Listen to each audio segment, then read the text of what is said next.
بسم اللہ الرحمن الرحیم۔ حضرت ابراہیم علیہ السلام کی عادت مبارکہ تھی کہ رات کا کھانا کبھی اکیلے نہیں کھاتے تھے، کسی نہ کسی کو ضرور مدعو فرما کر کھانا نوش فرماتے تھے۔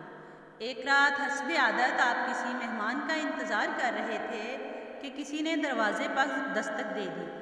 آپ نے دروازہ کھولا تو دیکھا وہاں ایک 80 سال کا بوڑھا تھا۔ اس نے کہا، مجھے کچھ کھانے کو دے دو، مجھے بے حد بھوک لگی ہے۔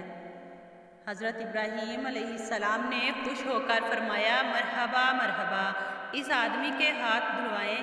اس کے سامنے کھانا رکھا اور کہا، بسم اللہ کیجئے۔ وہ بوڑھا بولا، میں بسم اللہ نہیں پڑھوں گا کیونکہ میں مجوسی ہوں۔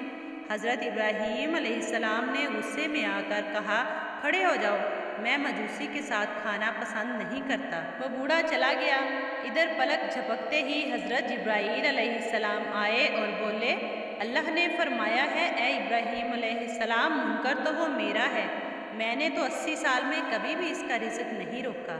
80 سال سے وہ میری نافرمانی کر رہا ہے، مجھے نہیں مانتا، مجھ پر ایمان نہیں لاتا، لیکن اس کے باوجود 80 سالوں سے میں نے ایک دن بھی اس کو بھوکا نہیں سلایا۔ حضرت ابراہیم علیہ السلام یہ سنتے ہی اس مجوسی کے پیچھے دوڑے۔ تھوڑی دور گئے تھے کہ وہ مل گیا۔ آپ علیہ السلام نے فرمایا، اے اللہ کے بندے، مجھے معاف کر دو اور میرے ساتھ چل کر کھانا کھا لو۔ آپ کی وجہ سے اللہ مجھ سے سخت ناراض ہو گیا ہے۔ مجوسی بولا کہ کون اللہ؟ آپ علیہ السلام نے فرمایا، وہ ذات جس نے ساری کائنات کو پیدا کیا ہے۔ اللہ وہ ہے جس نے ہر شے کو تخلیق کیا اور خوبصورت شکل میں ڈھالا۔ اللہ وہ ہے جو تمام مخلوقات کو رزق دیتا ہے، جس نے تجھے اور مجھے اب تک زندہ رکھا ہوا ہے۔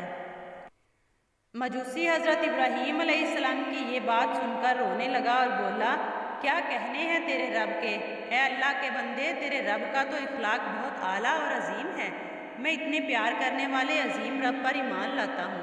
چنانچہ اس نے کلمہ پڑھا اور اللہ پر ایمان لے آیا۔ عزیز دوستو، ہمیں نفرت گناہ گار سے نہیں بلکہ اس کے گناہ سے کرنی چاہیے۔